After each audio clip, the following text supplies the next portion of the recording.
Between the rise of the Kimrog Empire and the tumultuous Demon Wars, there was an enigmatic era. A time when brave souls traversed oceans and continents in search of glory, riches, and power. Let us tell you of the days of high adventure.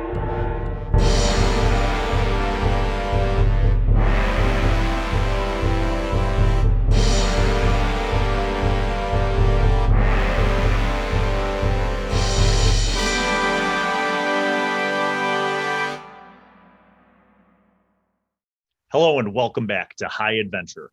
We are very excited because the family has arrived on an island nearby to where their shipwreck had been staying for almost a few weeks. And you guys are now on the island of Tizia. And the people who have settled the island of Tizia are from the continent of Arakazine. And the Iraqi people on the island of Tizia, having kind of had their colony established for about 20 years. It's relatively small still and in its early stages, but they have established the village of Tizi, and that there are surrounding farms in the area. Where the port is, where the village is kind of at the coastal level. And then as you go towards the center of the island in all directions, it ascends kind of up the mountain, basically up to a massive plateau, which has a freshwater lake. The freshwater lake is fed by the snowmelt from the highest peaks on the mountains surrounding that plateau. And you do know that you've heard that there are, some settlements, not even like maybe hamlets, clusters of 2 or 3 families that live near the lake, and they kind of have some farming and some fishing that they do to sustain themselves. But over the course of your first 3 months on the island of Tizia, majority of your time is spent working to support yourselves and your mother, and your friends, the sailors and Captain Fu, and they're all doing the same thing. So the majority of what you guys do on a day-to-day basis is work as laborers, as farm workers, and as dock workers. Just basically trying to earn your daily, take.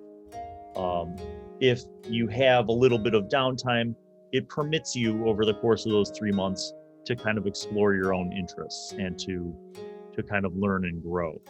And also just being amongst the Iraqi people, when you interact with them, they speak with you in Nisian, which is the regional common language. And you guys begin to get a better grasp of both speaking and understanding Nisian. So over the course of the 3 months, you are able to then, communicate with them a lot better.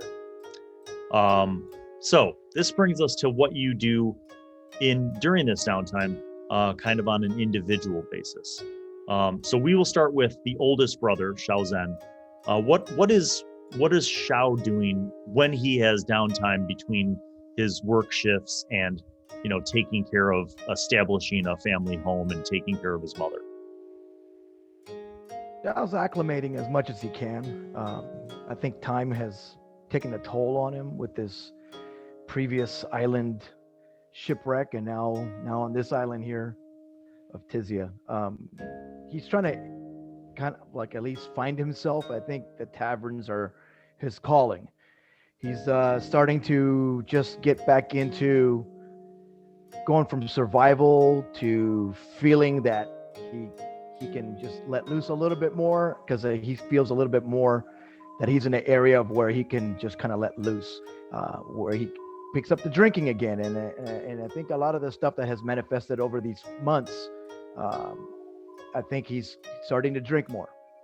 His anger hasn't really blown out yet, but he has a lot of difficulties dealing with the fact of his sister, and he's really on edge right now. and that makes a lot of sense.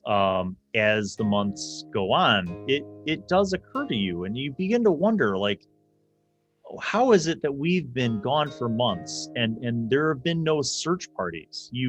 There are no ships that have passed by this small island or have come even near the port. No interest in finding, what surely must have been an extremely valuable cargo that had been on board the Celestial Queen. And it bothers you. It stews at you. And Absolutely. as that kind of goes through your mind, another string pulls painfully at your heart, as you think about the lives lost, the young family that was on the Celestial Queen, the Chen family, and then the pain of losing your sister. You think about your sister, Li Mei, and how her whole future lay ahead of her, and that burns within you. One bright note is that occasionally after your shifts, you have enough basic credit earned to be able to get drinks, and when you go to the inn, you're pleased to see that your friend from the ship, Zhao Chen, is now working at the inn as a cook. And although he doesn't have all the spices and ingredients to make the kind of Sacuran food that he used to make, you sense that he's gradually changing the flavoring of the food. And he's still willing to make very bland food for the Iraqi people. But when you or any of the other Sacuran sailors come into the inn, he kind of makes special versions of the food for you guys, and adds certain levels of spices and different savory elements to your food. And after he's done, he will often sit and have a few drinks with you, and talk about stories and myths and folklore from Sacura, and just reminders of home. Middle brother Cade, meanwhile, you have met an Iraqi woman who is she's actually a widow. Her husband was older than her by about 15 years, and he was one of the early settlers and landowners who were wealthy enough to settle a large tract of land and cultivate it for agricultural use. And they have a nice family home, like built of stone, very sturdy. Her husband and she had only had 2 children, both of whom were daughters who have since married, and they have their own homes. So basically, she's a widow with this enormous farm with great fertile lands, and she hires laborers to work there. And over the course of getting to know her, and by the way, her name is Gisvomai. And Gisvomai is an Iraqi woman. She's about your mother's age. In the course of kind of getting to know her and working for her, you gain her trust, and you share with her some of your druidic abilities, with manipulating earth and with plant growth. And she is in awe, and you see that there's a deep respect. And you have conversations with her in Nicean, but she enjoys your company and your kind of quiet, patient, almost Zen-like approach to working with the land. And she begins to kind of teach you words and phrases in Iraqi here and there. One of the things that she teaches you is a little bit of their history as well.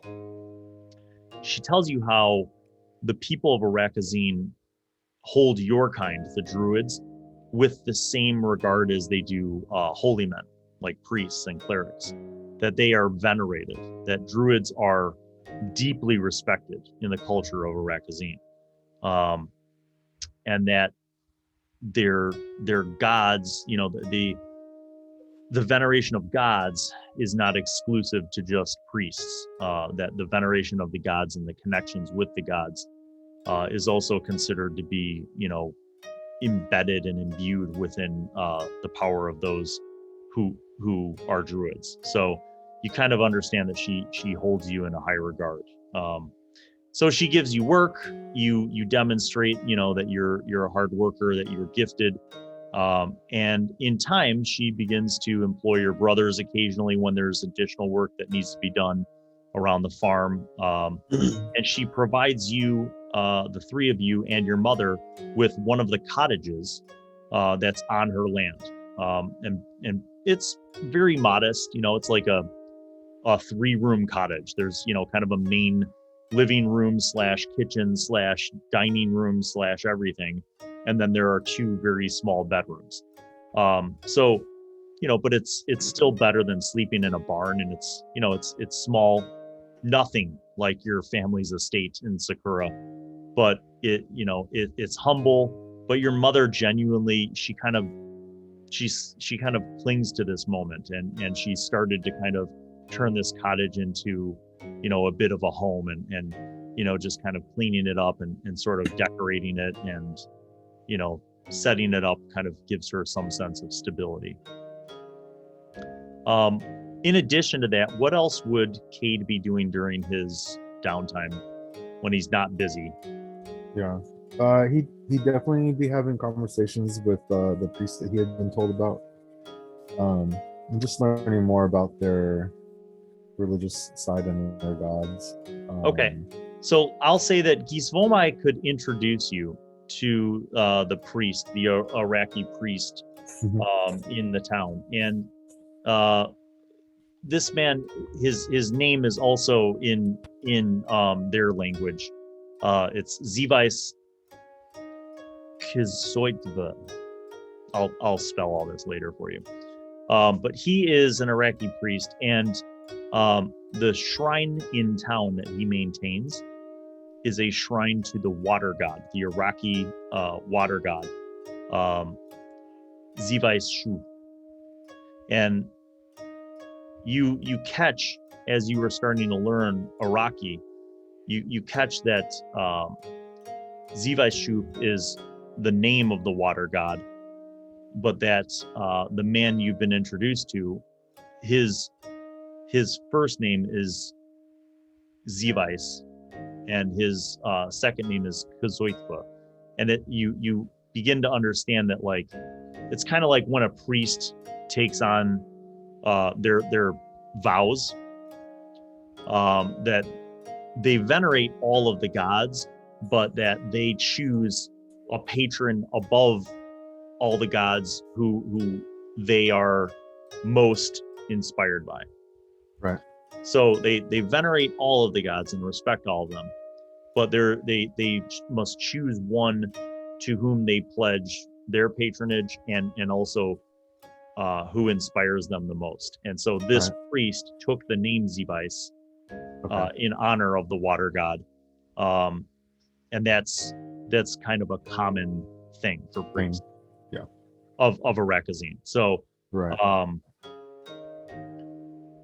so you see that this priest is,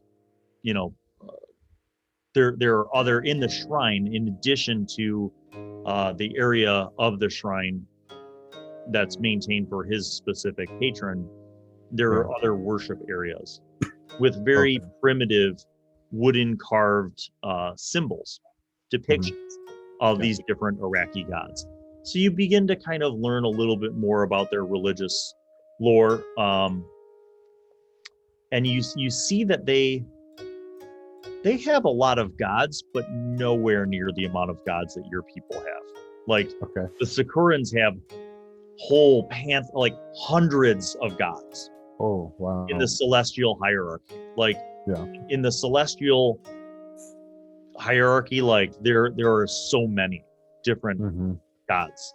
But the Iraqis seem to have a lot as well. Okay. One other thing he would do is especially on nights of the moon's like zenith, like it's at its highest, he would go out and meditate, and he would be searching for answers, and maybe to a question that he has that's been burning now, like how Shao has been having a hard time with his sister.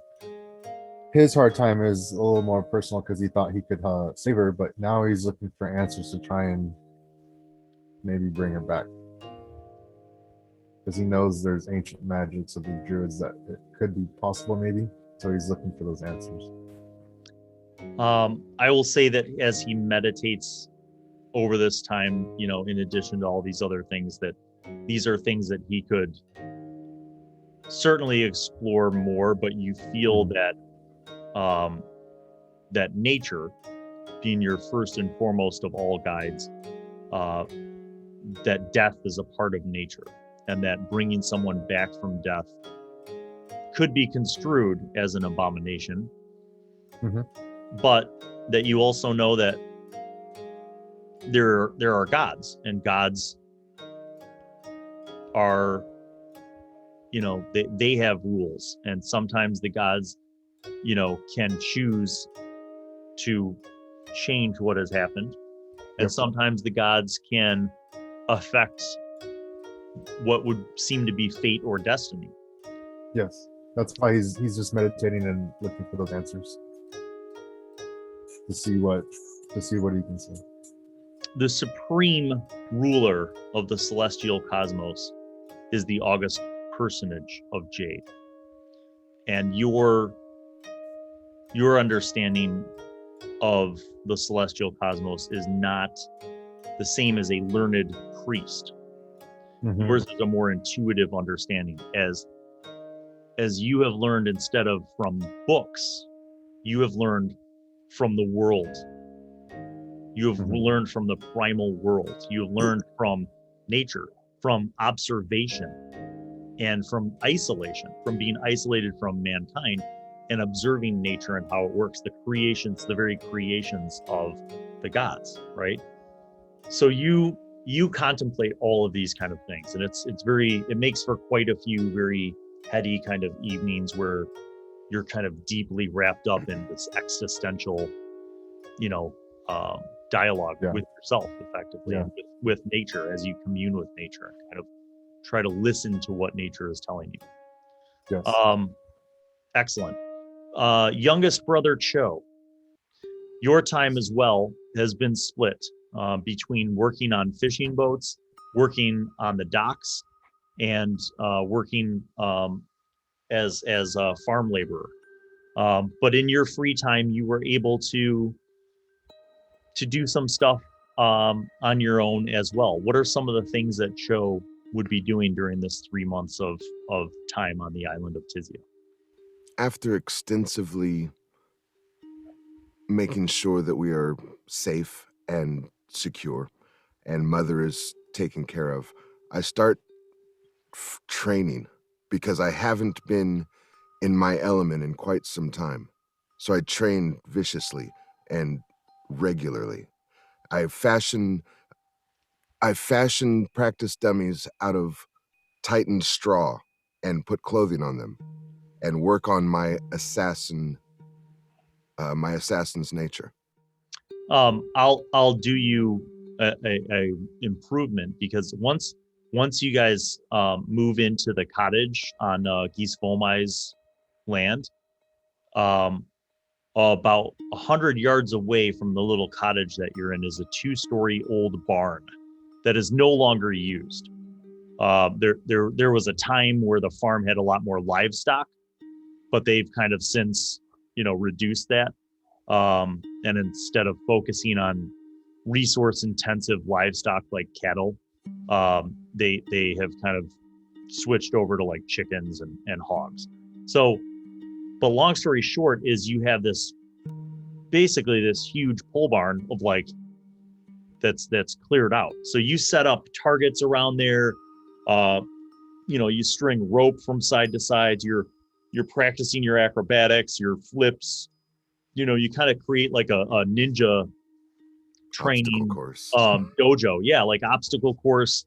You've got swinging, old farm equipment swinging, that you set up, and you kind of like have to make your way through it. And one day your older brother Shao comes in, and he sees this and he's like, "What the hell?" And he's like drinking his drink, and he's half drunk already. He comes in and he starts like doing stuff through it and moves, and he sees Shao sees this old plow, and he flips it upside down, and he grabs like the plow wheels, and he sets up like wooden dowels on them, and he starts spinning it. And as he spins it, it creates like almost like a counter attack kind of setup. And you're like watching in awe as he deftly kind of like ducks and then blocks and returns and follows up and spins it back around. And before too long, after a couple weeks, you guys have like kind of set up this training area. And you kind of have a disciplined approach to where, like, you wake up in the morning, you wash, you have some breakfast, you go work for most of the day, you come back, you do some training, during your specific time, and then you kind of meditate, and relax before sleep. But there have been times where you've been asleep, and in the middle of the night, you wake up and you hear sounds, and you go into the barn and you see your older brother Shao clearly drunk, but like, going to war against these dummies and like against these wooden, spinning dowels and stuff, and just taking his anger out on them.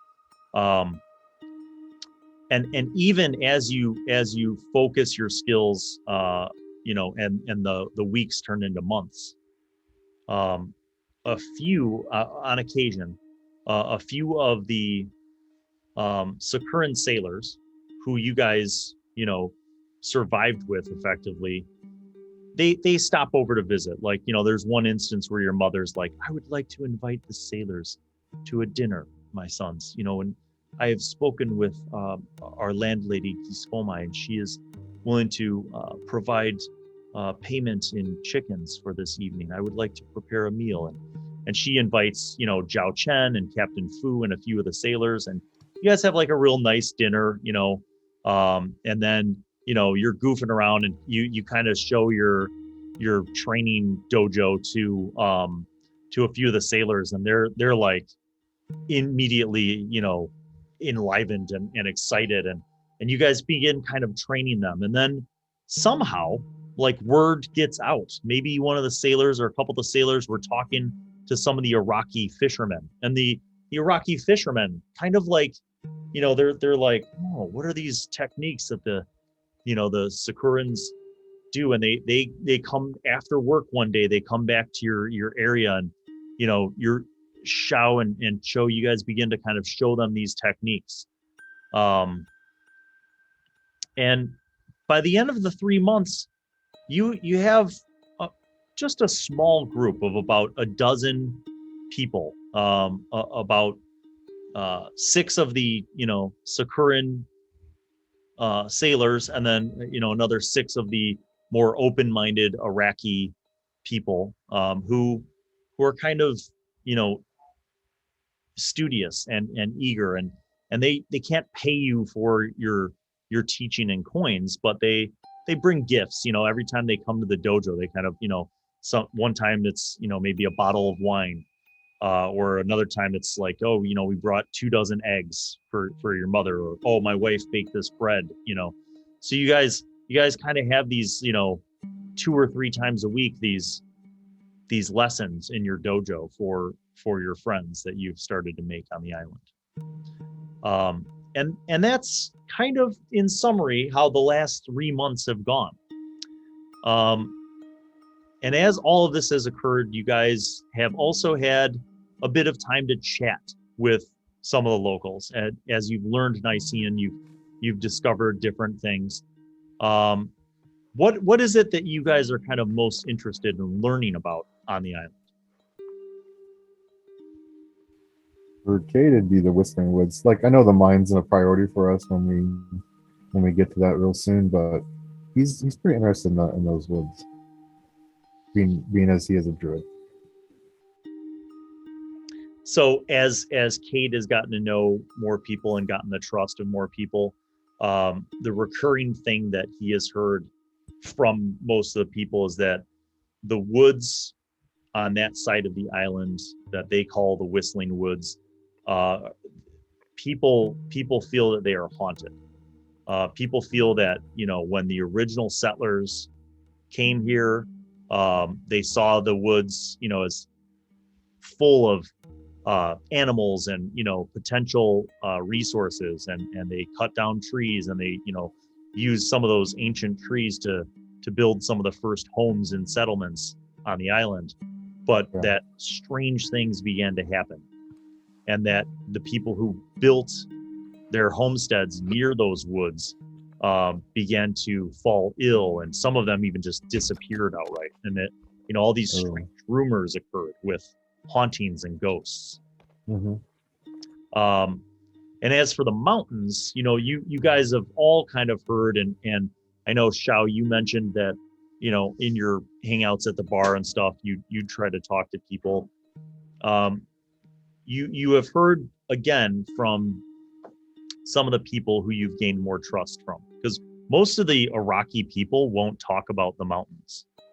They're very superstitious.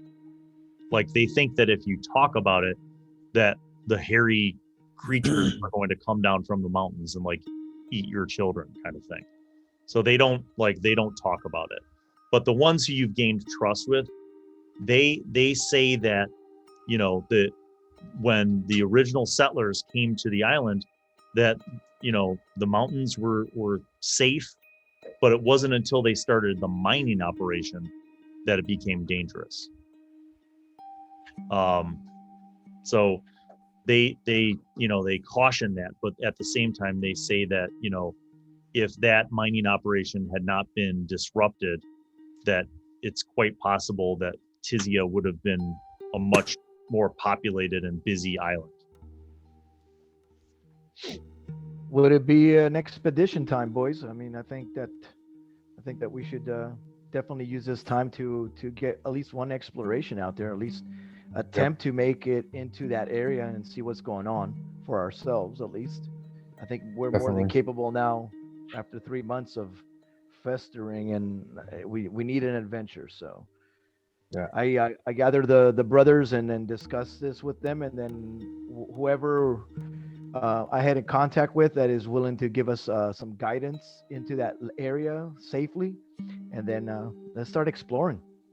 So here's what I'm going to do.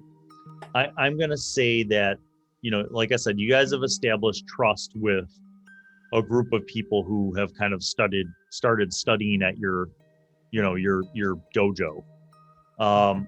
Those are the ones who are most likely to be able to be convinced to accompany you on an expedition. There's a couple logistical things that have to happen. Number one, someone, probably the most charismatic amongst you, is going to need to make a speech to convince and persuade this group of people that this expedition in the mountains is going to be worth it. Number two, you have to think about and tell me, what is it that you are equipping yourselves with and these people who you convince, depending on the level of success. What are you equipping them with in terms of supplies and weapons? Okay. And then number three is, is I guess the kind of route that you want to go. So you could head due west from the village into the mountains, or you can go up the river and up the hills to the plateau and work your way around the lake and then go into the mountains. So you kind of have to tell me which direction you want to go. So let's actually start with that first. Which direction do you want to go? Do you want to go up the river, up into, follow the river basically up into the lake and then go around to the mountains? Or do you want to just go due west over land and ascend the mountains from there? To me, I think the fastest route would be the most smartest way to go, because we still don't know the area. Actually, we don't know any of the areas. So the river would be probably the safest, because that's what they said in the past. Because that there are homesteads along the river. Okay. Little farms. Sure. And even up in the mountains or up in the hills surrounding the lake. There are some like lake house homesteads.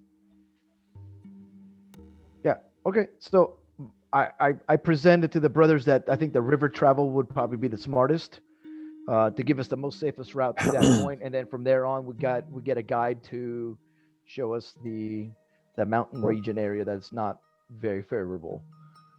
As far as your question regarding what we equip them with, I think we brought a lot of weapons with us from the previous island, and I think Cho and Cade can disperse some of that stuff to our trained Sacuran fighters. brothers would already have their weapons. I think that's whoever else comes with us.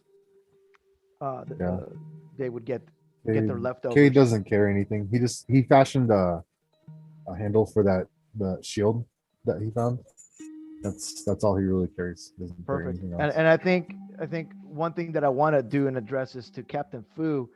I would ask him, and I would be honored if he would stay back and oversee Mother's protection. Yeah. We don't How have long anything is to it? worry about, but I think that's who I would entrust. How long of a journey is it to this mine? I didn't even think about that. Well, so the thing is that nobody's been to these mines in a decade. So Right. your institutional memory is like you're not exactly sure where they are. You know roughly where they are, but you're not exactly sure. So they could be roughly anywhere between 8 and 16 miles. There's a range on the northern end of the island where these mines were. So a day's journey, at least.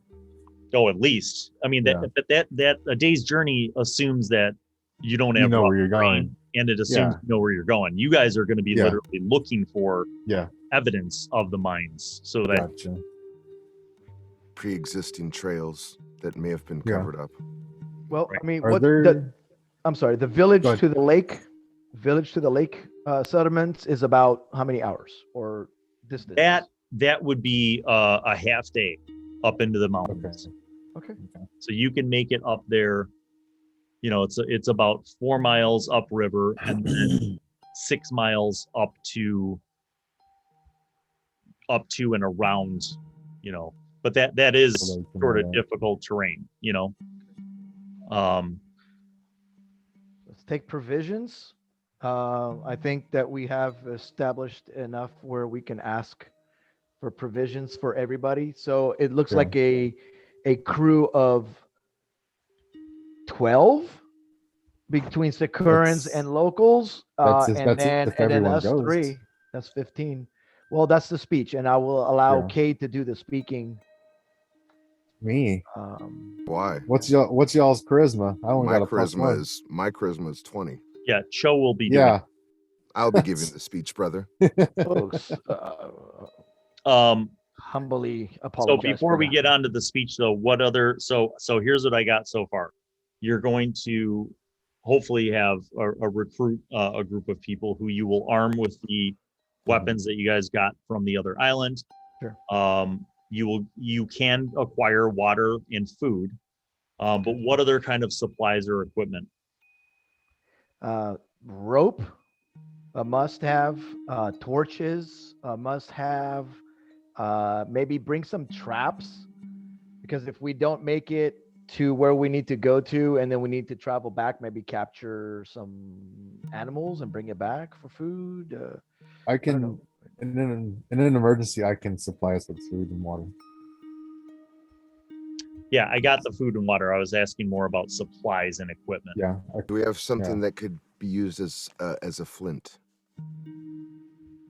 Tinderbox, flint and steel. Maybe some. I can light torches and fires with my Druid craft. Okay. Bedrolls, backpacks, rope, grappling hook. Yeah. What about basic equipment? Like a basic adventures pack, if that's even a thing. We can muster that up. Tools? Some picks, shovels. I think that can be dispersed through everybody carrying at least some light load, so we don't encumber anybody.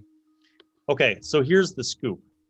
you don't have enough credit for all of this stuff. So you're going to have to Right. make a pitch as well to someone who does. Someone to sponsor.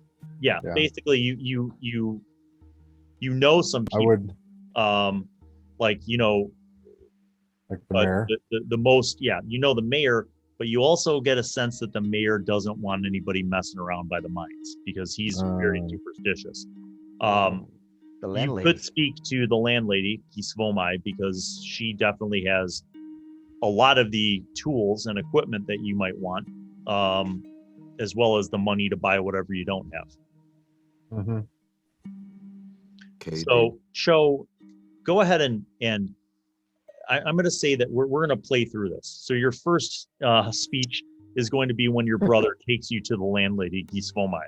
So the three of you approach her family manor on a nice day, and she's actually sitting out in her chair. There's like a shade over her, like a fabric shade over her, and she's having tea. And one of the house servants, escorts you guys up to the patio, and she speaks to you in Nisian, and she's like, "Please sit." So Cade tells me that you have a proposition for me, a business opportunity. Please tell me what it is that you envision. First, thank you, gracious host. We believe that the superstitions surrounding this village are mostly things that can be explained. And we would like to venture into the mountain and find the mine so we can open trade here for your people and bring great profit and prosperity so that none of your people will suffer. And as we are your guests, we are so thankful for everything you've done for us. We would like to give this to you. We would like to offer you this way to secure the future of this island. Make a persuasion check. That was good. 23. Okay. She pauses and she sips on her tea for a moment, and she says, "Your grasp of Nicean is improved. Your time here on Tisia shows that you are all resilient. And while I appreciate your proposal, there are certain dangers and considerations that must be considered. For example, my people are a superstitious folk, and they are concerned about other parts of this island. I was not here when my husband first settled as a young man, but I heard many of his stories about the Whistling Woods, stories about the silver mines. And I do not wish to create disruption or unrest. And I most certainly would not want an expedition to the silver mine to bring retribution upon the people of Tisia. So I must have more assurance from you. Certainly. How can we know that you will be able to fight off any potential problems, that you would be able to, in essence, secure the safety of the people of Tisia? There are things that I will just ask you to trust me on regarding me being able to keep our people safe. We have also been training a small group of the Sacurans and local Iraqi in our way, our fighting arts, that are very good students, and they will be able to help us protect our party as we venture. And we can also cover our tracks very well. No one will know where we came from. And in such a case, as someone does pose a threat, and I don't want to be graphic here, but that will be dealt with, I assure you.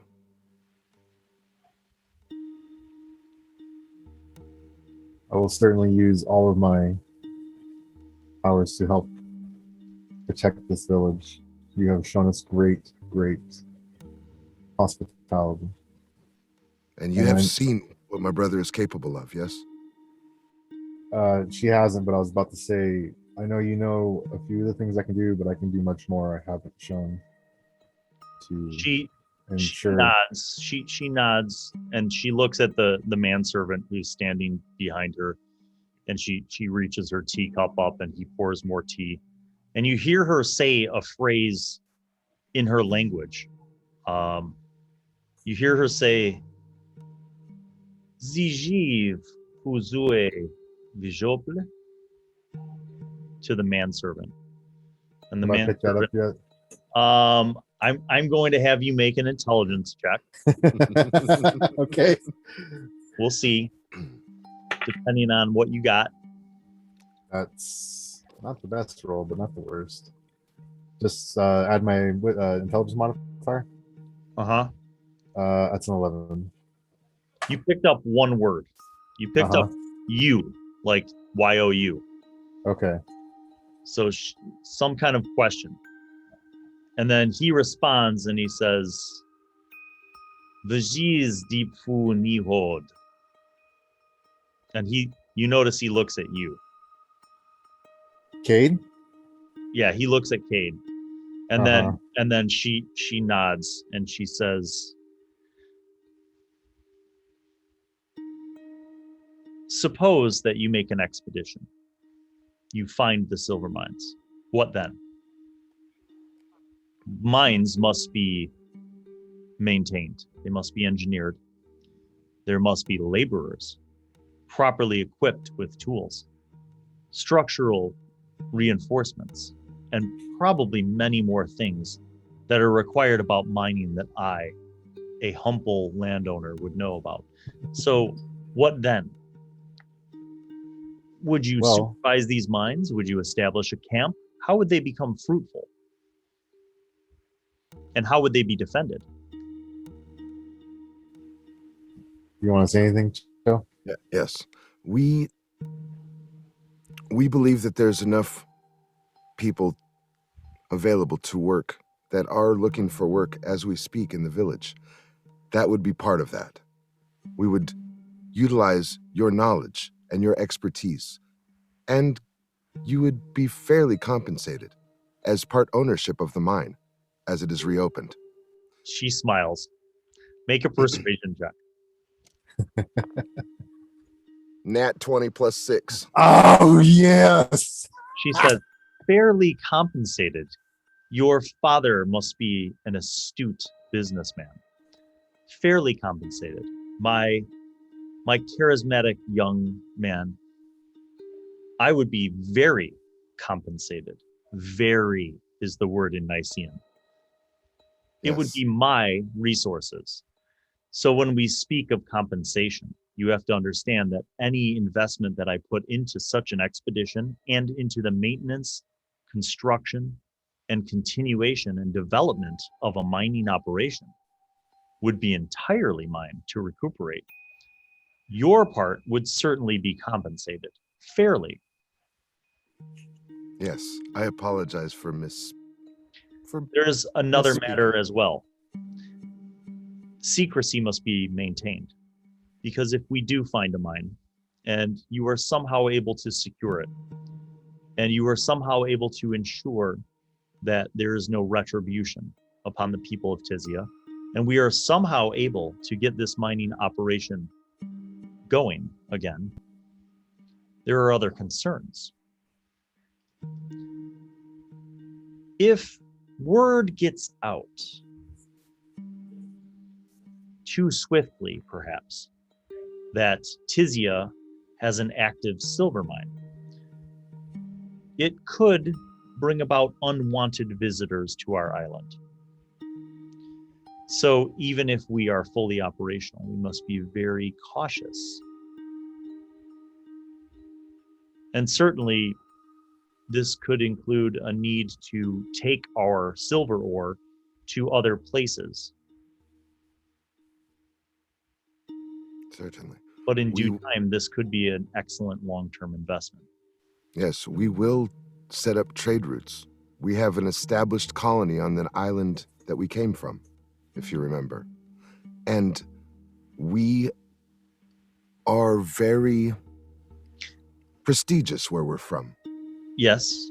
We hold high standing, and we would be able to open trade routes, and we would be able to keep it very, very quiet. We could distribute small amounts at a time so as not to draw attention to this island.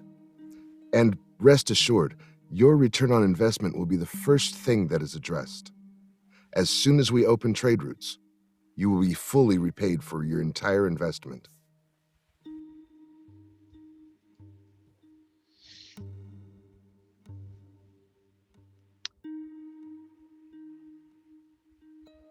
She looks over to her steward again, and she says, "Huap Vogam?" And he says,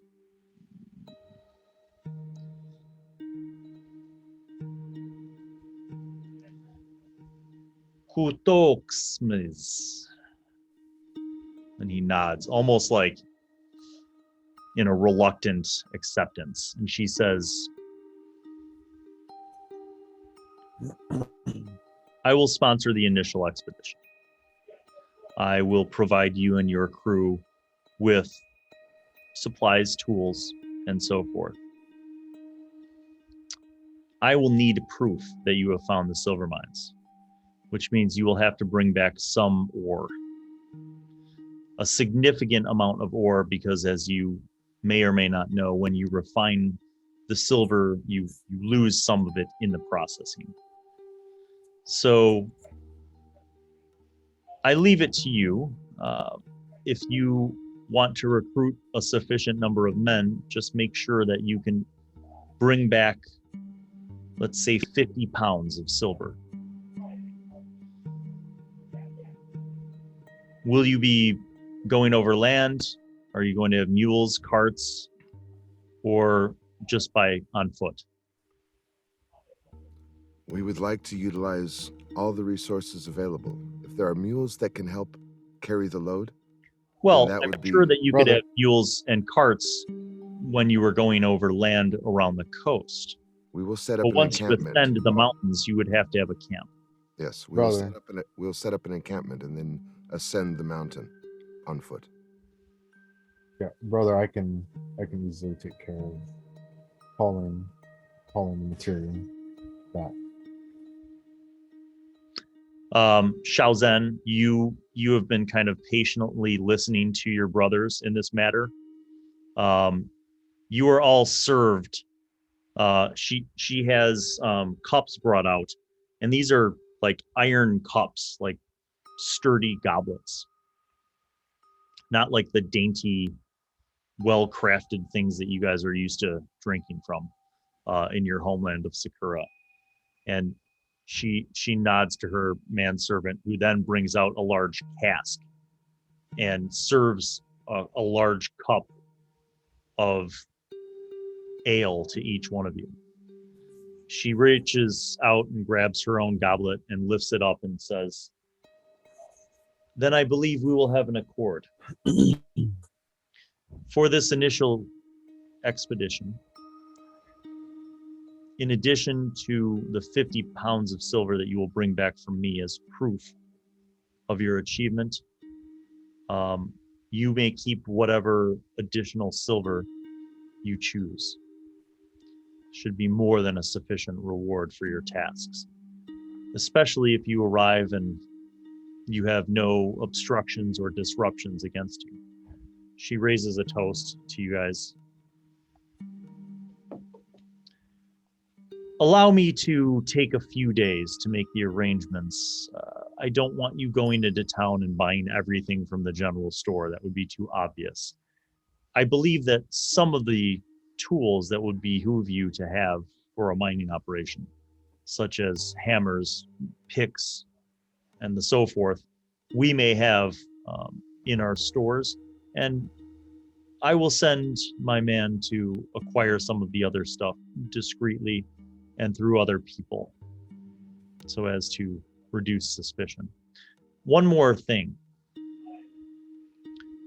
Would it be possible for you to recruit? You mentioned that you have some of your people on the other island where you were found. Could you recruit them for this effort? The reason I bring this up is that the fewer Iraqi people from Tizia that are aware of this expedition, the better. I think for the expedition, we will just use our students and our fellow sailors from Nisia. And once we've found the mine and established a base camp of operations, we will recruit very carefully.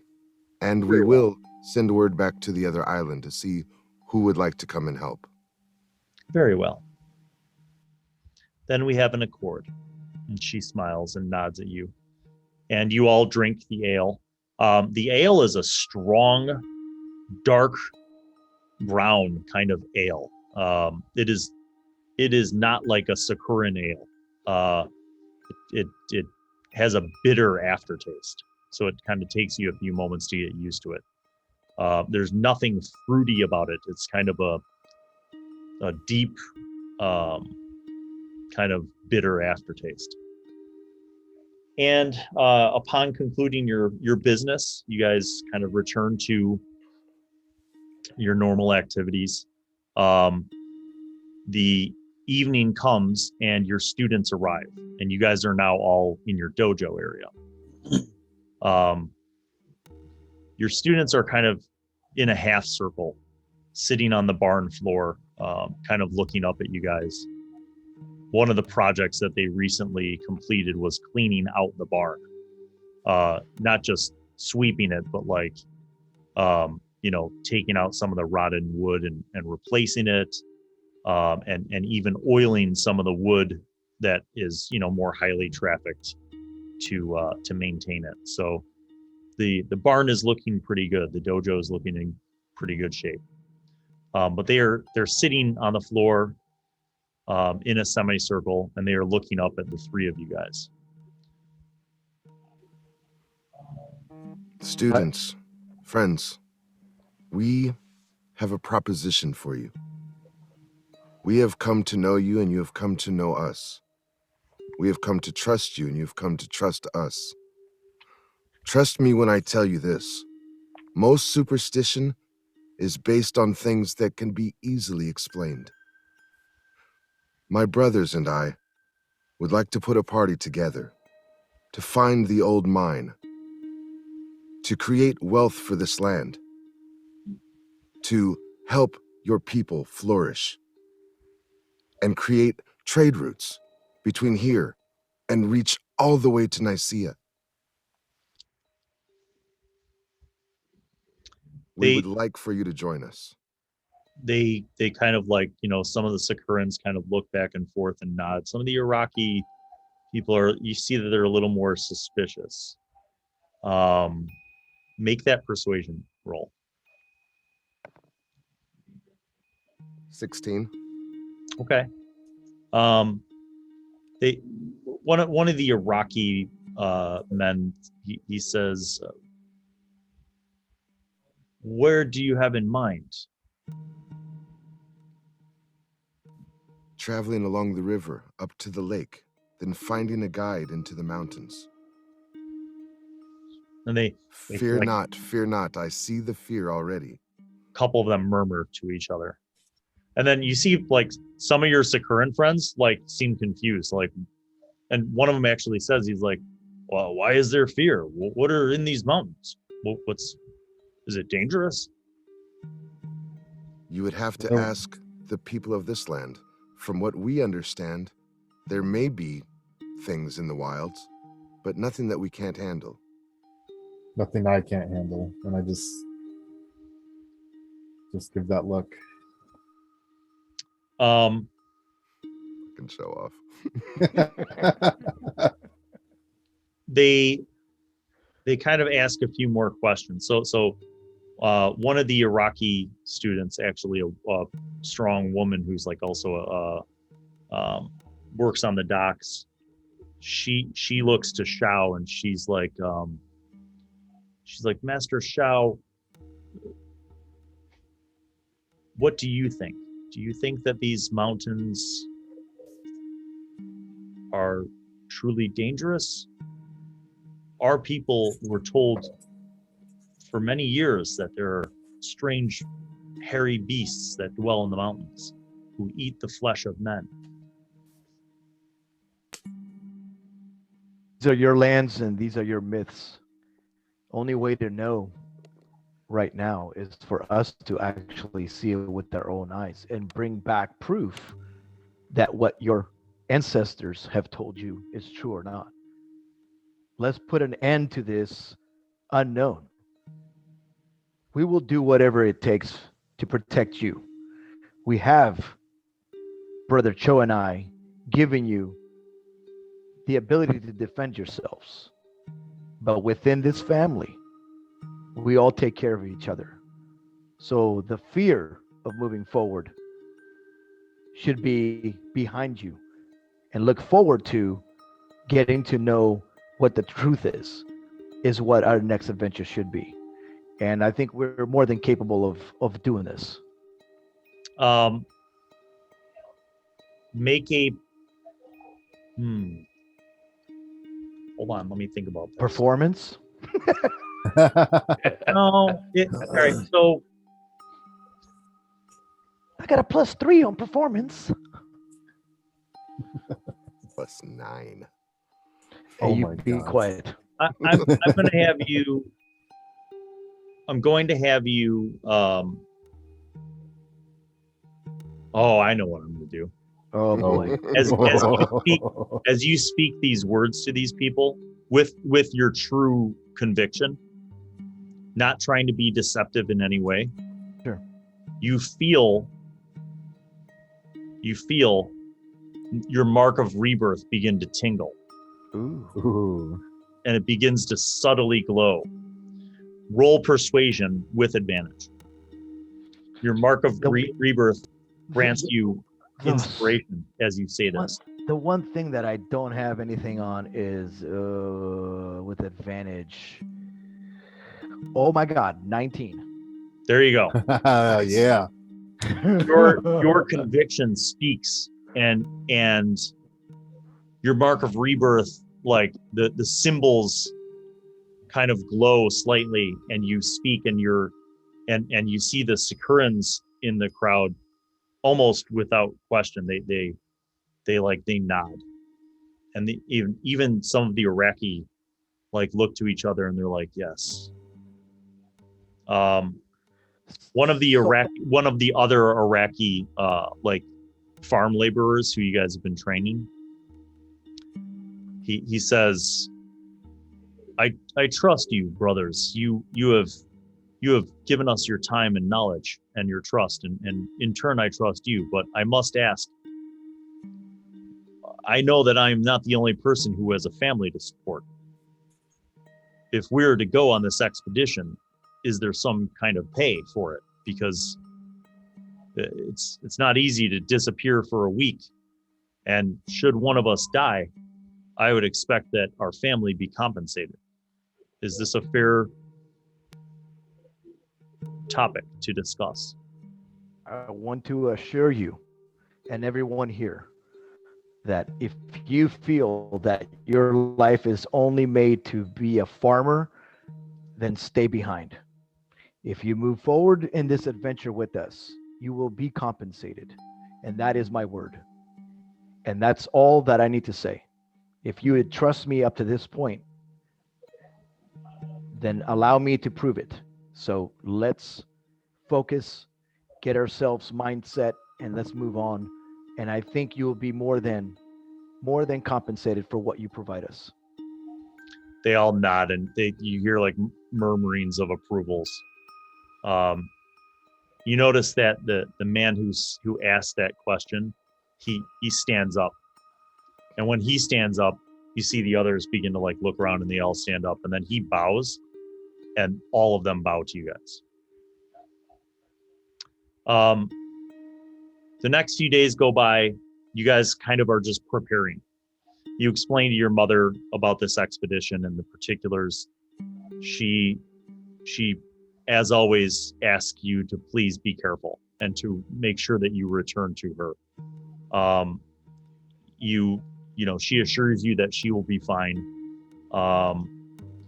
You kind of get everything in order with your crew of people, and on the third day, at the end of the third day, you meet again. You tell everybody to meet, early in the morning here, and that you guys would be leaving from here as all of the supplies are now in place. And then on that morning, you guys have a cart with 2 pack horses to pull it. You have about a dozen sets of climbing gear and mining gear, as well as additional bags and even a large wooden crate for storage of stuff. Every person has a large water skin, as well as a backpack full of food, a weapon. As I said, the climbing gear and all that stuff is with you in the wagon. Additionally, you have, let's see, there's 3 of you plus 12 people, so you effectively have 4 tents. You have 4 tents, and then everybody has their own bedroll. So the wagon's loaded. You guys, your group of people are all there. Everybody's got their gear on, and you begin to set out.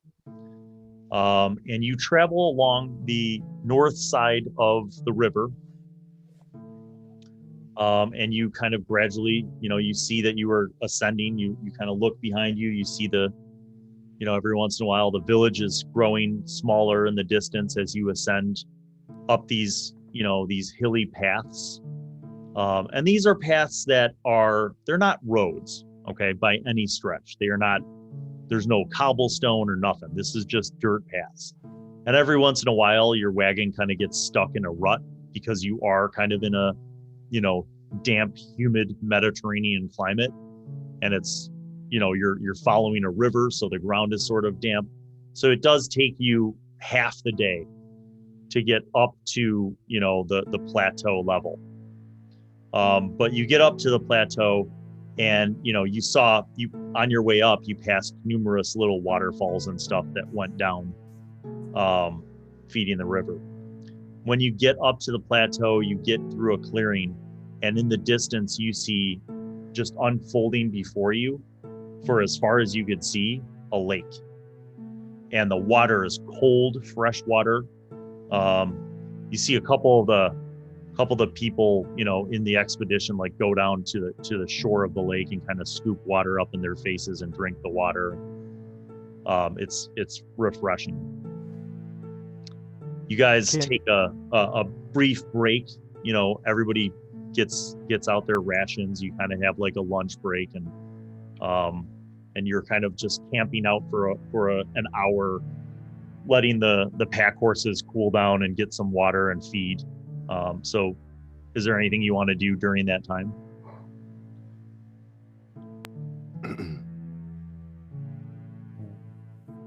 What is the scenery? Are there trees and things around us? So there is light tree cover all around the shore of the lake and all around you, but there's also like a lot of open tall grass and stuff. You don't see any settlements like anybody's homes quite where you're at. I make my way around through all the people and just make sure that everybody's okay. Yeah. And do I know, have we established who our guide is moving forward from this point? You don't have a guide. You are hoping to find somebody who lives along the lake who knows this area better than the townsfolk that you are with. But nobody knows anything past this point, right? Up from this point moving forward, nobody has any clue what's going on. Correct. Okay. All right. Well, I'm going to climb the nearest tree that has height so I can see if I can see any signs of life.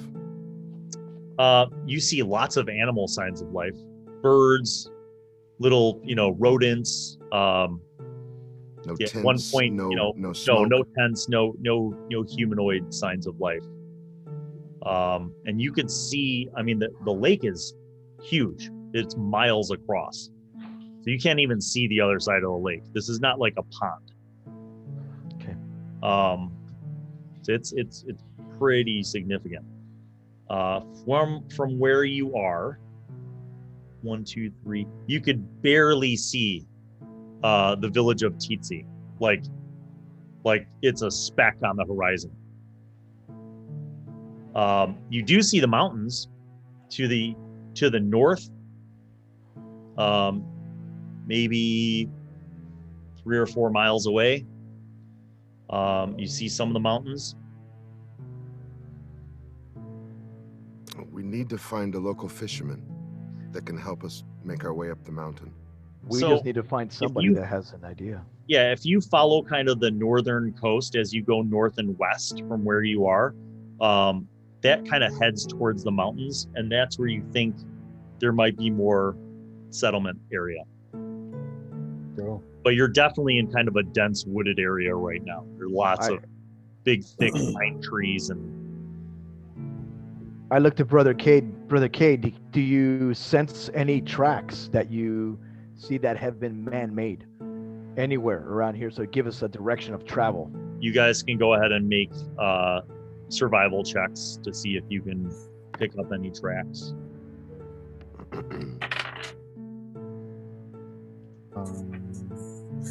that. That is a 18. I got a 10.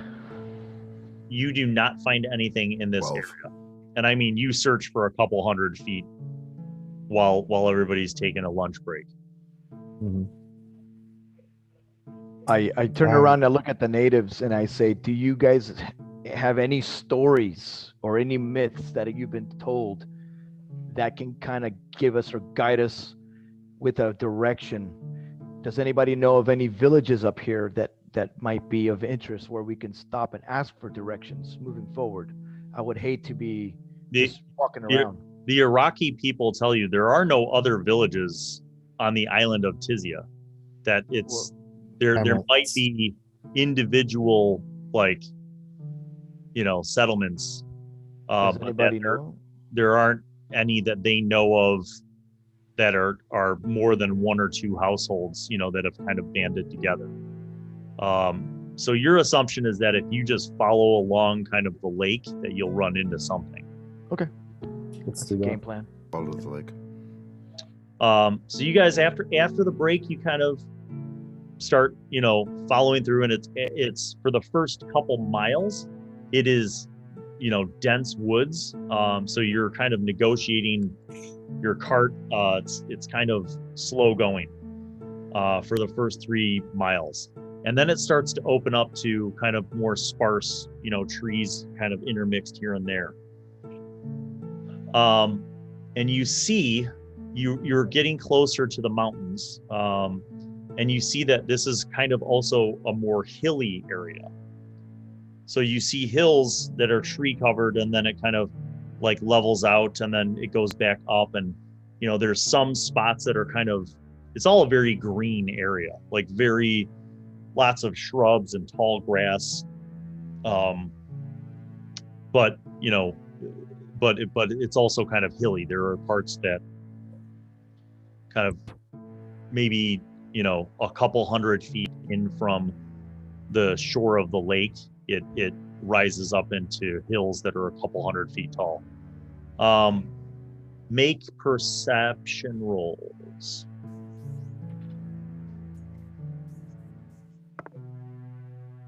19. 13. 21. Okay.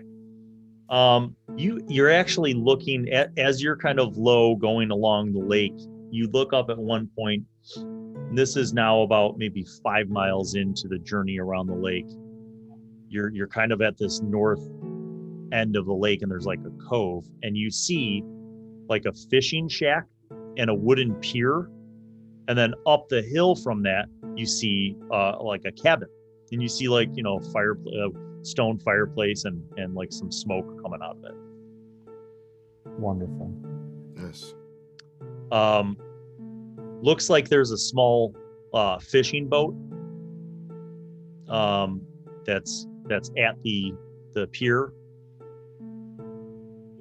So I'm going to say you guys are about 100 yards away from this area. So what do you guys want to do? Can I have that lady that followed us, a young lady, the native, be our spokesperson? Yep. I think I would have her approach the dwelling Okay. to make sure that we don't scare them, because they don't know us. The dwelling looks a lot like, you know, some of the more modest homes in town, with the exception that it looks like the foundation wall is built from like river stones, and then the wood is a lot more rough hewn, like maybe hand hewn logs. So kind of imagine like, you know, a log cabin with a little more of a refined foundation. But as she nods and she kind of goes up ahead a little more, as you guys get closer, you see a man come out of the front door of the cabin, and he's not armed.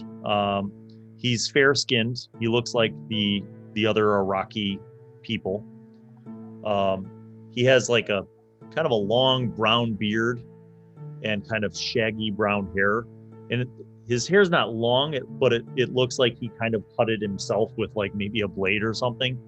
But he comes out and he's got like a shirt and pants on with like a rope belt, and he looks down at her, and you see he calls out in Iraqi, and they're having some kind of conversation in Iraqi. How close do you guys get while this is going on? I'd stay back with the cart. Are there is there any type of shrubbery on the way up to the cabin? Oh yeah, there's plenty of places. Okay, so I shadowed her the whole way up and stayed hidden. Okay. So that in case something went down, I could be there to protect her. Give me a stealth check. 17. Yeah, that's good enough. So I'm going to say you're about 30 feet away. Cade, where are you in relation? Are you hanging back with Shao and the others by the cart, or are you getting up closer? Yeah, I'm closer, and I'm using Pass Without Trace. Okay, go ahead and make the roll. Stealth. That's 24. Okay, so you guys are close enough where like you can hear what she's saying, but they're having a conversation in Iraqi, and you see the guy make an insight check. From where you are, you can kind of see based on his facial expression and his body language. 19. Yeah, 17. you could tell that he's probably doesn't get too many visitors. Yeah. He's not armed. He doesn't have any weapons, but he kind of is still standing in his front door while he's talking to her. And you see he shakes his head, and then he turns around and goes back inside and closes Did I the door. catch any of that conversation in Iraqi? Oh, make another intelligence check. Jesus. An 8? Yeah, it was, they were like 30 feet away, and they weren't speaking slowly. They were like, full native mode. Yeah. So you were kind of like, I don't know, they like you look over at your brother Cho, and he's like, and I don't know if you could see me. I'm ghosted right now. Oh, all right. Well, I thought you snuck up. All right. So, between the two of you, you heard that they were talking in Iraqi, but you couldn't really discern what they were saying. So she kind of looks dejected. She comes back down towards the cart, and she walks up to you and she says, this man said he does not want any visitors, and he was not interested in meeting with us or taking us anywhere into the mountains. He did say that there are others who live along the shore, not far. Okay, let's continue on. Let's Let's continue. not waste any time. Let's make it happen, people. Yeah. So she continues on with you guys. You travel for another. So you're actually where you're at. Okay, where you're at in this kind of cove in the north part of the lake Mhm. is a nice little kind of crescent cove that's about 3/4 of a mile wide, and it's very gentle water in this cove. And about a half mile down from where this guy lived, you see another simple house. You see another simple house, but very similarly, on the house is up the hill, and there are just rough hewn kind of stones, like flagstones, that create stairs that go down to a wooden pier with like a couple boats. This one has like a rowboat, and then it has like a little bit of a bigger fishing boat. And this time, as you're coming around, you actually see like a family. You see like a man, similar, Iraqi appearance, like brown hair. He is more of a scruffy look, and a woman who looks like maybe his wife, and she has red hair. And you guys have never seen anyone with red hair. And you're like, even none of the Iraqi people in Tizia, in the village of Tizi, have red hair, but this woman is an Iraqi woman with red hair. Wow. And you see they have 3 children, and 2 of them are brown haired, and then one's red haired, and they're all kind of down by the docks. The children look like they're cleaning the boats out, and you see the woman has a string of fish hanging over a small fire, and the youngest child is throwing like greens on the fire and wood on the fire, and it's smoking the fish. And there's like a little like a canvas kind of canopy over the line, so it looks like they're smoking the fish and stuff. And you see the father is just sitting in a chair, a wooden chair, and he's basically sitting and watching his family.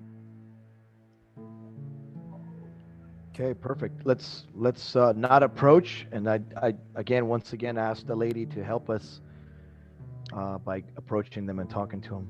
She goes up. She, you see that they're not really startled when she appears, but they're kind of probably don't get a lot of visitors. And you see she's like kind of speaking with them, and you see that the wife, the redheaded wife, beckons her over, and they kind of are speaking, and then the redheaded wife nods, and she kind of walks over to the husband and begins speaking with the husband, and then the husband gets up and walks back over, and he's speaking with the woman. So this kind of goes on for about 5 minutes, and then your envoy comes back, and she says, "This man will not risk the safety of his family to take us into the mountains." And she looks dejected for a moment, but she says, "But he did say there was someone who would." Okay, perfect.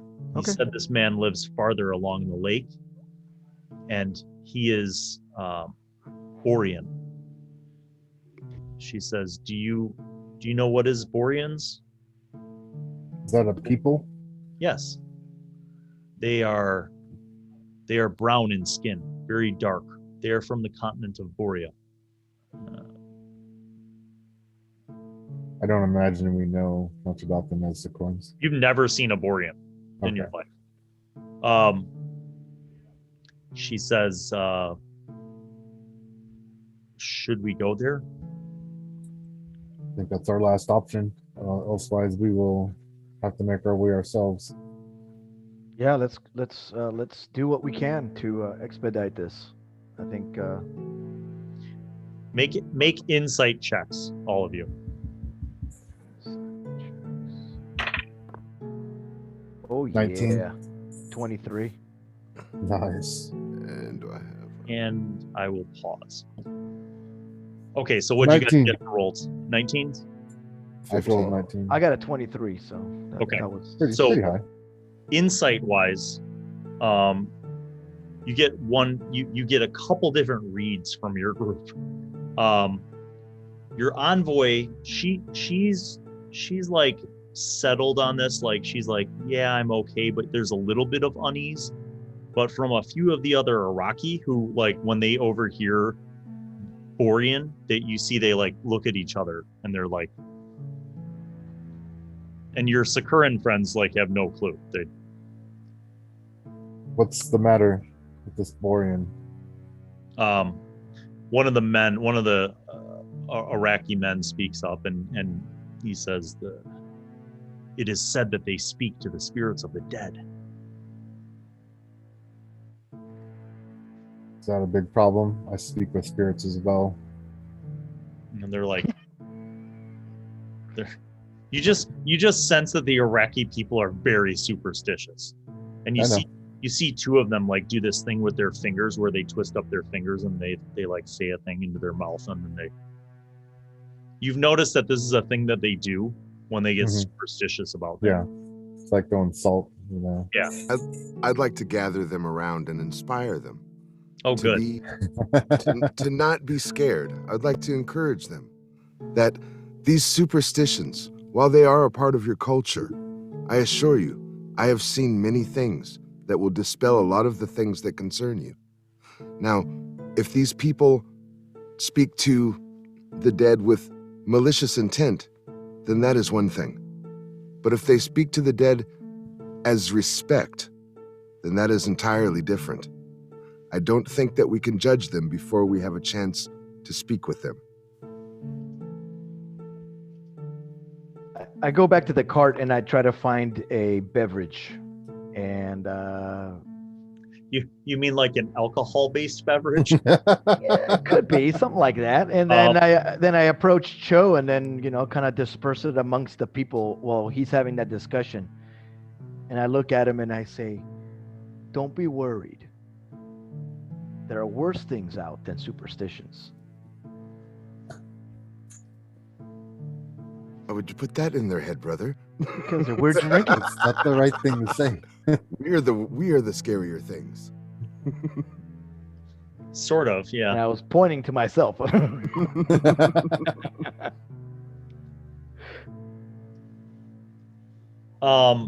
Okay, so you A little bit of that liquid courage for these fine Yeah. folk. You want me to roll for persuasion? yeah, I guess so. I mean, Natural 24. one. No, 24. Damn you, bro. Damn. 18 it's plus not- 6. you don't get the sense that they're like gonna mutiny on you, but you can tell, Good. you could tell that like the Iraqis are just they're like gonna go along with it, but they're still suspicious. Okay, that's fair. I mean, That's fair. Yeah, we're it dealing is. with people that are somewhat primitive, but They're Mm. open-minded enough to see We're what already- happens, at least. We're already outside the box with these with the natives here. yeah, way outside the box. Yeah. I spend most of the day trying to reassure them that things will be fine. Yeah, let's. How about this? Yeah, not to interrupt. Can I grab one of the men, leave Yeah. the lady back with Cade, me and Cho go find this Borean. Well, that's what I was gonna say. How do you guys want to do this? Yes. Do you want to the whole caravan continue, or do No. you want to go on a scouting mission? Scouting mission for sure. I would like to have that cart keep moving forward though, and keep moving in that Yeah, direction. we're not gonna Wait. just hang out at the house. So Yeah. so tell me who's in the kind of lead forces. I will take Cho and one other of the locals, and one of my Sacuran mates. So there'll be 4 of us. Okay. So All right. I'll hang back with the cart and lead that Okay. part. That makes sense. So you guys kind of continue. You pass. You go for another 3 miles and you pass 2 more households. Cabins. And these are again like Iraqi, lake folk basically. All of whom kind of, they greet you as you pass, but you notice that they're all like very interested in the fact that there are Sacurans amongst you, and they're like, they don't draw weapons. They're not like that in that sense, but they're definitely very curious to see, even more so than when you guys originally arrived in the village of Tsitsi. Like these people are a bit more curious about your Sacuran ancestry. Yeah. All right. I bow. Nice to meet you. So,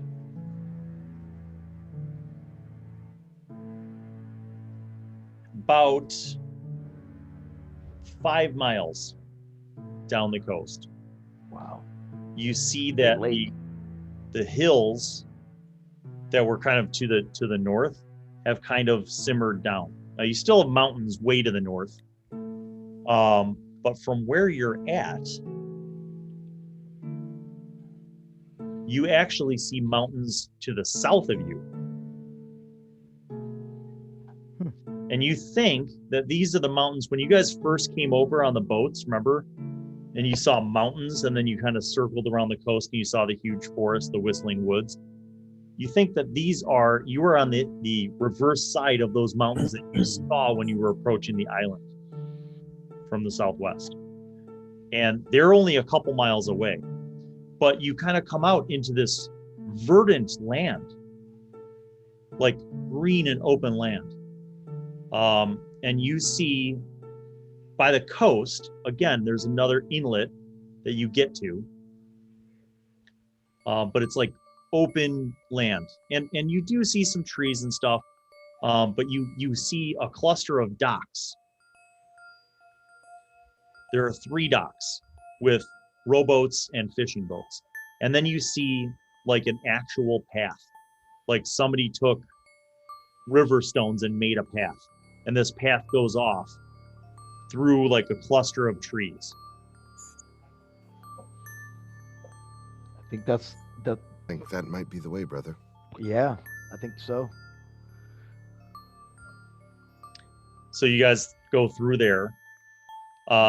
So Cade, you and the rest of the group with the cart, do you stay by the water or are you following them up the path? Brother, do you want us to stay over here? You should stay by the water. Maybe set up another camp. And then when will we return? If we could continue on or make encampment for the day. Because Right. I mean, by now it's getting late, right? I mean, It's evening. yeah. We'll decide what to do when you come back. Yep. I'll be here keeping an eye out. Okay.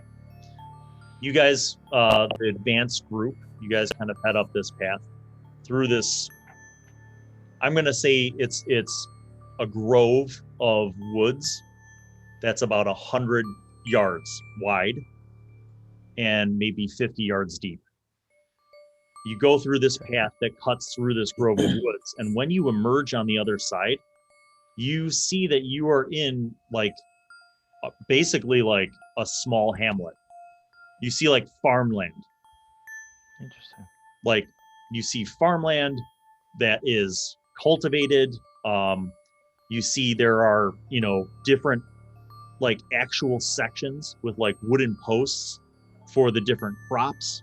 And this path continues. And in the distance past these farmlands, like maybe another mile up, you see a small cluster of buildings.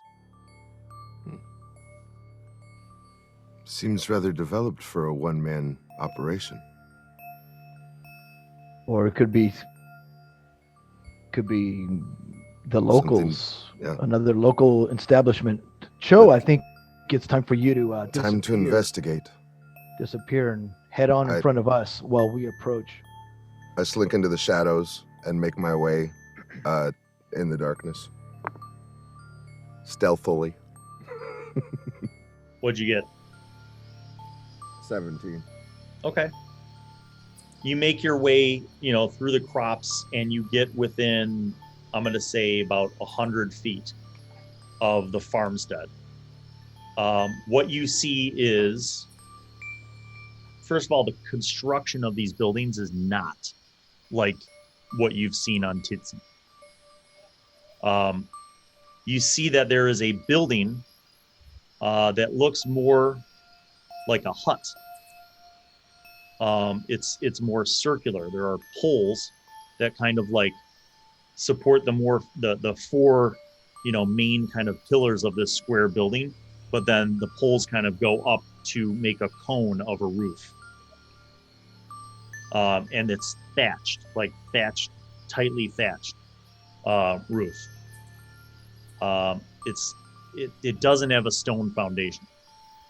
And that looks like the largest of the buildings. And then there are 3 smaller huts of similar construction, all made of wood with these cone-shaped roofs. Are there any forms of windows so that I can maybe see what's going on inside without? Yes. So so you first of all see that there's the door is not like a wooden door. It looks like more like a cloth sheet that's been hung in front of the door, and the same is for these windows. But beyond that, you see like flickering light, as if there's a fire or something in there. You also see that there is a yard that is kind of fenced in, a low yard near the 3rd smaller building that looks like it has livestock, like chickens. And then there's another yard that looks like it has some goats and sheep. Did the local tell us anything of this guide that might inform where to look? No, just that he was a Borean. Okay. And dark skin. Dark skin. I'd like to very carefully and very quietly and very stealthily, while staying in any shadows and foliage that I can use to my advantage, get closer and see who I can find. Okay. Make another stealth check to move up to the big house. 25. Whew. You basically get up close to where you're near the front entrance. You can hear people talking, laughing. Do I recognize the language? Nope. Singing. It sounds very different. It is not Nisian. It is not Iraq. But it sounds festive and happy. And there are lots of voices, and they're not all men's voices. Like, you hear the voices of children and women. So the big hut seems to be the liveliest place. Do you want to check any of the other 3 huts? I would like to check all of the huts. Okay.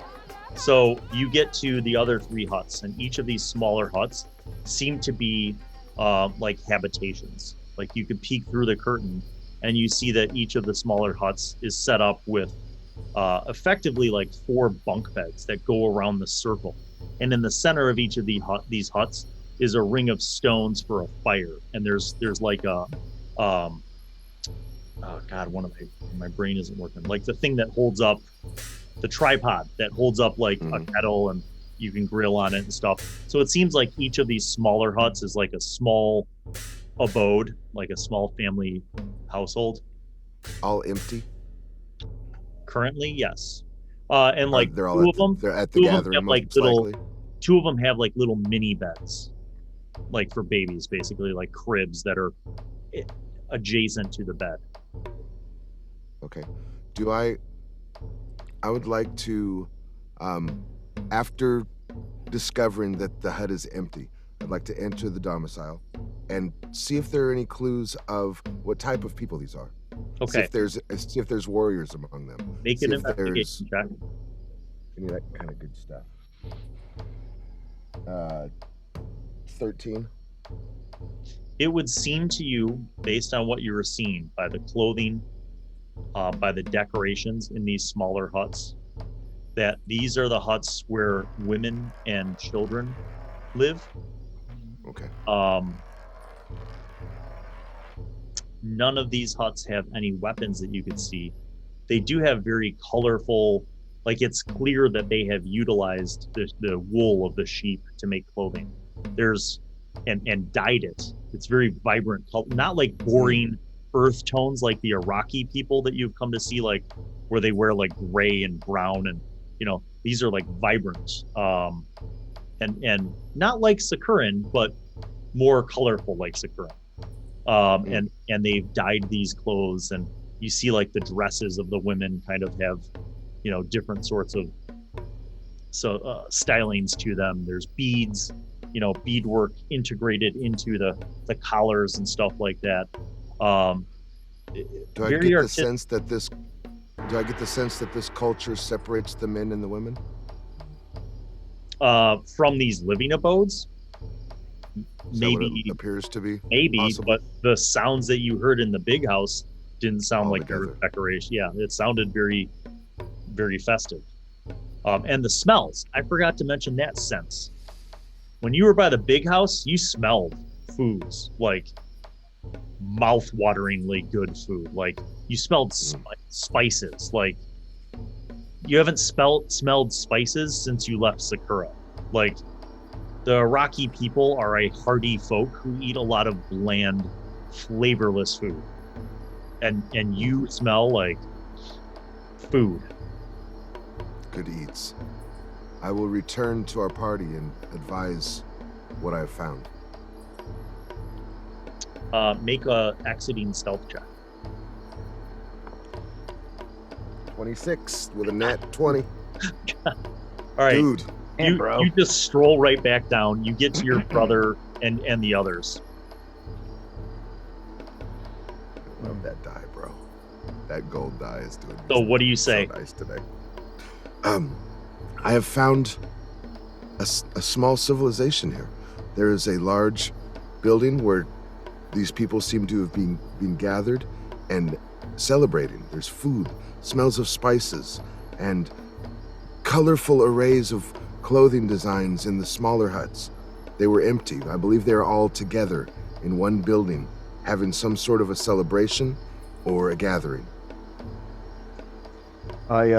I take his information, and I am pleased that we have found some sort of settlement here. I turn to the Iraqi and I ask in Nisian, have you ever made contact with the Borean? No. Okay. And like he's like, I didn't even know Boreans were on Tizia. He's like, If that's who they are, we don't know yet. We haven't established that. So in your culture, when you approach a dwelling, do you approach it, how should I say, loudly? Do you approach it with sincerity? Do you approach? Yes. So if I were to approach your dwelling, would I need to make myself known prior to entering really abruptly? Yes, you knock on the door, or if they have a bell, you ring their bell outside. Okay, so that's what I do. So I say, let's slowly move forward to the dwelling. Meta moment. They didn't have a door, and they didn't have a bell outside. I understand. Just to let you know, Cho would have told you this. Yeah. And I say this to Shao. Brother, if you would like, I can try to gain some type of vantage point so I can see the people inside the larger building. I was in a rush to come and bring you forward and share with you what I've discovered. That's fine, brother. But I think we still need to approach and make an announcement that we're here, so we don't surprise them and they freak out. So go ahead and do what you do. And what I think I'm going to do is going to ask our Sacuran brother that it might have a sword or something to use that as a ringing bell or as an approach as we get near. And I'll have those two, the Iraqi and the Sacuran, stay behind me, and I'll be at the forefront, and then Cho can do whatever he needs to do and see if we can gain their attention. And I will... Once Cho waves off that we're We're good. I will using my stealth tactics once again, make my way to the larger building and see if I can see inside. No. All right. Make a stealth check. Dirty 20. Dirty 20 it is. You make your way up, go around to one of the sides of the windows, you peek through the little curtain, and inside you see it's very well lit. There's a big fire in the middle. There's some kind of meat roasting on the middle. And you see a big fat bowl of what looks like some kind of rice or grain with some kind of brown sauce over it that smells delicious, and some vegetables cut up into it. And you see a whole room full. I'm talking there are like 6 women and 20 kids of different ages. Okay? And they are all dark brown skinned. And they have a variety of different body types. Okay? Some of the women look like they're maybe a little older, just like some of the kids look older. Some of the women look a little younger. Men. Yes. Well, I'm getting there. So all of the women have these, like what you saw in those abodes. They have these like amazing, like colorful long dresses with beadwork and really cool, like even some shells, like some colorful shells and stuff. And they're like a mix of them are like singing and dancing, and the kids are singing and dancing, and like some of the women are cooking this meal. And then like across the room, you see a man who looks like he's probably in his late 40s, okay? And he is dark skinned, okay? But he's older. And his hair is like curly, but like dark black and then with gray mixed throughout it. And he has like a full mustache and beard that's also like dark with patches of gray, almost like accenting the lines of his beard. And he's smiling, and he's sitting in this wooden chair that looks like it's hand carved from the local wood, but the carving style is much more intricate. Like it's actually decorative, almost reminding you of the amazing craftsmanship of the Sacuran style. But he's sitting in this chair, and he's got 2 little kids on his lap, and he's kind of bouncing them, and like they're doing this song and dance thing, and like they sing like a verse, and then he and the other children like echo the verse back every once in a while. And there's like, you know, like these guys. Two of the older children, 2 of the older boys are playing like this combination of like drums and like these bells. And there's only like 4 drums and bells total, but the way they're playing it makes it sound as if there's like 30 drums and bells. And there's like just this continuous thing that as you're peeking through that, like you see and hear and smell, like all of this. It's like you're looking into another world that you've never seen before. That's fantastic. Oh, I should say that on the wall, on 2 pegs behind the man's chair, is a big spear. And the tip of the spear is solid metal. The shaft of the spear looks like very strong wood, and it's hand wrapped with like woolen thread that's wrapped around it, multicolored woolen thread. And there's like little small bones dangling from some of the threads. I return to the party. Okay. And advise them of what I've seen. I believe that these Arborians, though I've never seen any, they are very festive people. They're eating and drinking and dancing and singing. There's many children, and I don't know how they will react to us, but I believe that we should address the man in the chair. I believe he might be their chief. Okay. So the game plan is on, I guess. So tell me who is going. Like, are you going back to Cade and the others, or how are you dealing? No, just to our small party here. Okay. I think we should assess a relationship before we go get the rest of our guys. if they're open to that. Your call. Yeah. Yeah, absolutely. I don't think I need to involve Cade in the party, not yet, because we don't know how they're going to react to us. And now we're two different species, coming into a third species that probably never has had any interactions. So I think the game plan moving forward with Cho being stashed away for a precaution getaway approach, like I was going to try to do, is see if we can make a noise outside and get their attention, and then stay away from the dwelling far enough where we can establish a site Just to be confirmation. clear, and I should say this, at this point in time, it's dark. Like, it's not evening anymore, it's night. So Okay. y'all don't have dark vision, right? So how are you Torches. doing this? You lighting torches? What are you going to do? Yeah, light a torch. Yeah, I think torches would be the smartest thing to do. Okay. That's what I do. So Without looking like an angry mob. okay, so Yes. 4 of you are going up, right? You two plus Correct. your Sacuran buddy plus your Iraqi buddy. Okay. Yes. So you guys stroll up the path. You have you have torches.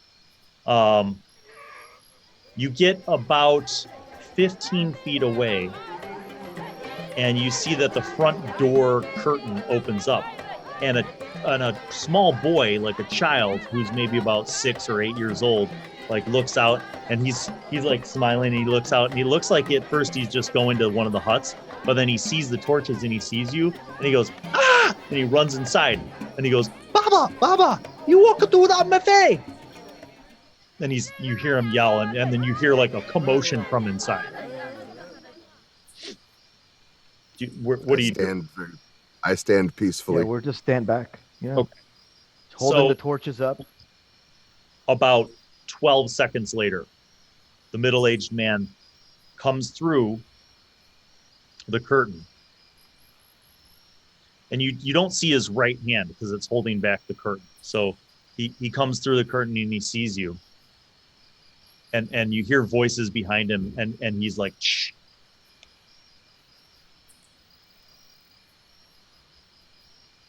And I put my hand up as a gesture. He comes out. Acknowledgement.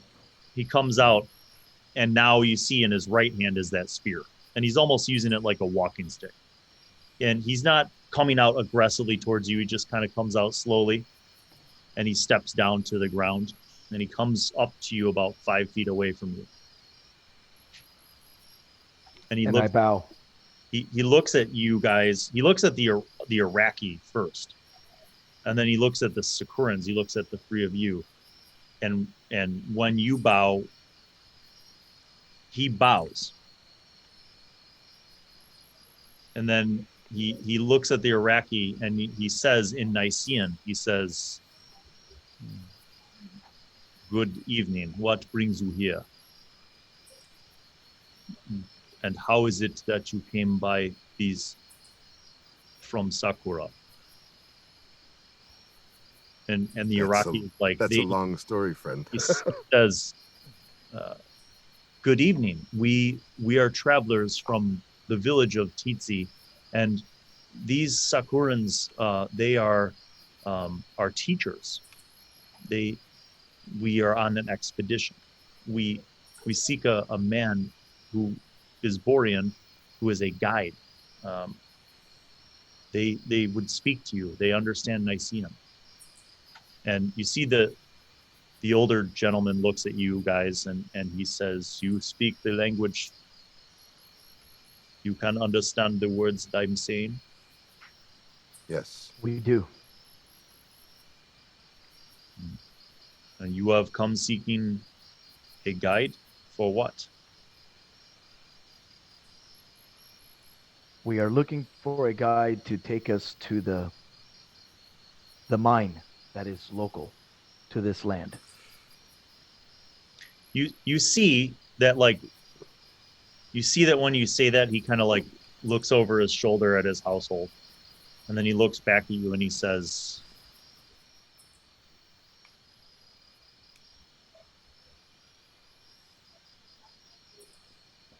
"Is it your intention to go to this mine and take its silver?"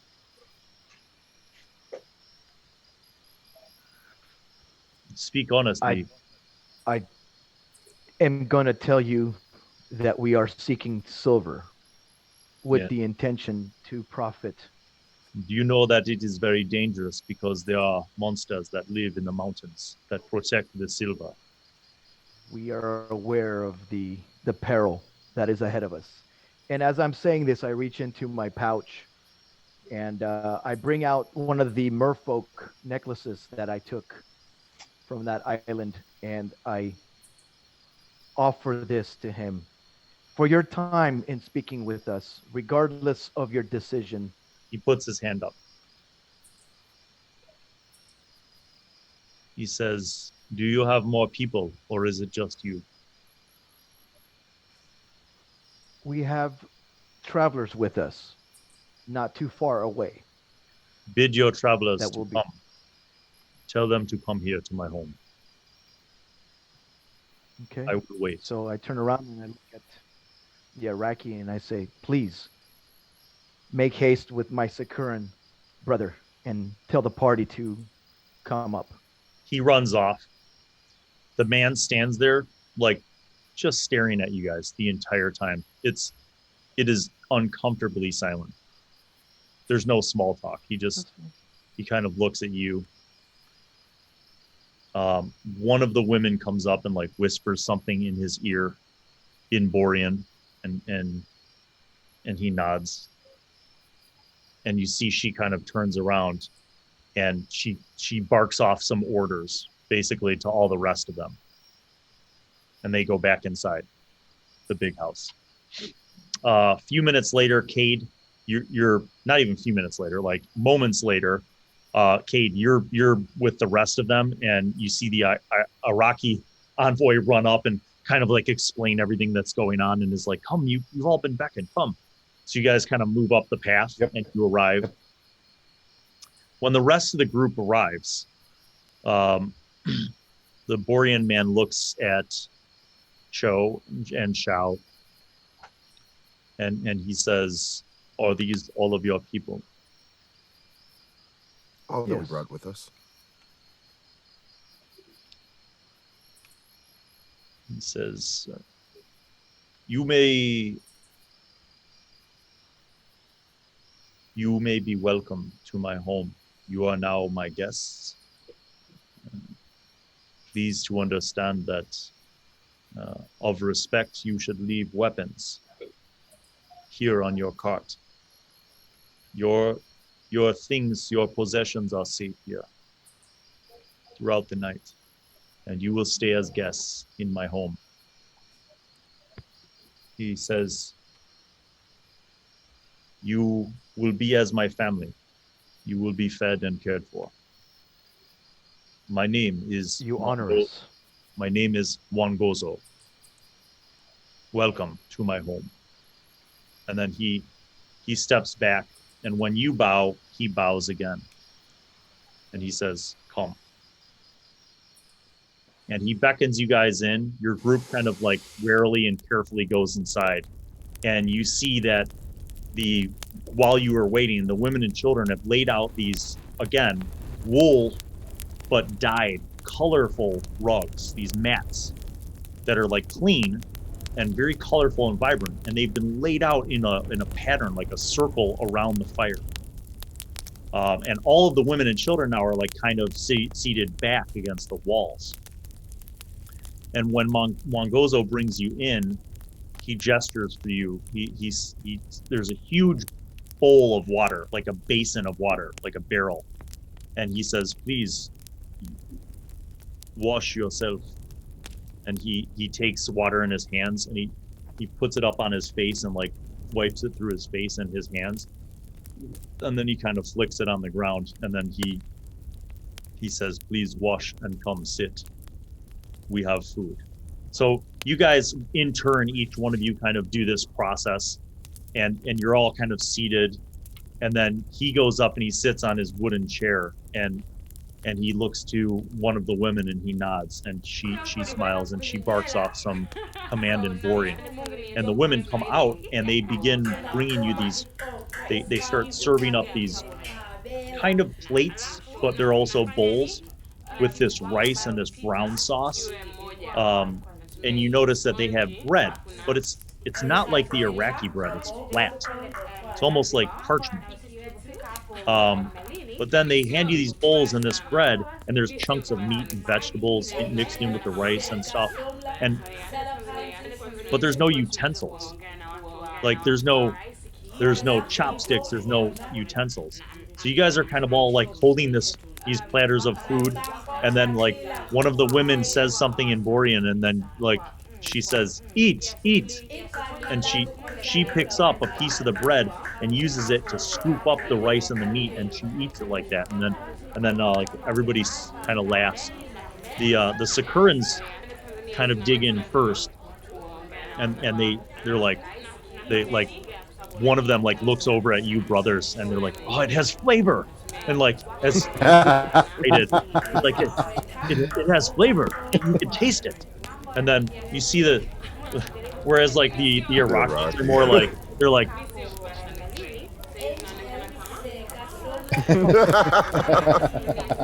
and like a few of them are kind of like burning up.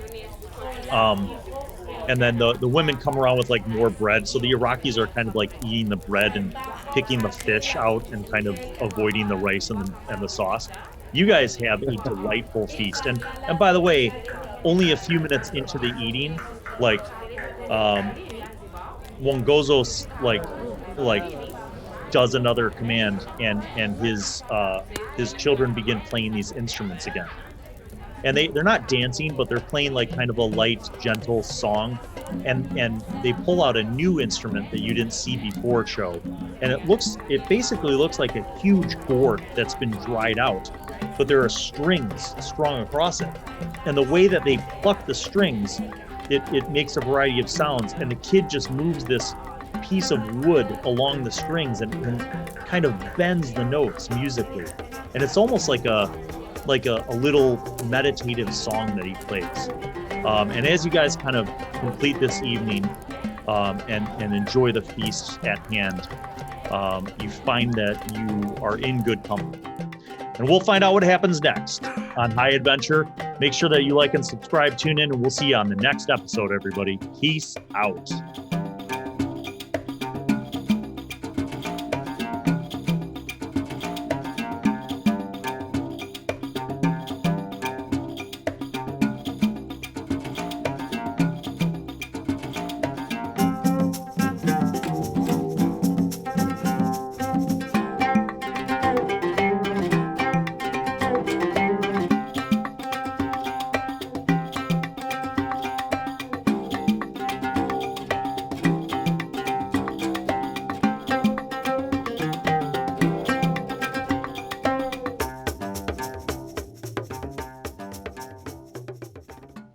Well, hello, and welcome to Bill Allen World. I am Wizzy, the Wizard. I'm back once again to remind you to subscribe and click on the notifications button, and also watch videos that are over there. Tune in to the next episode of whatever show you were just watching, and watch other shows featuring Bill. He made me say that, because he's a narcissist. Okay, bye.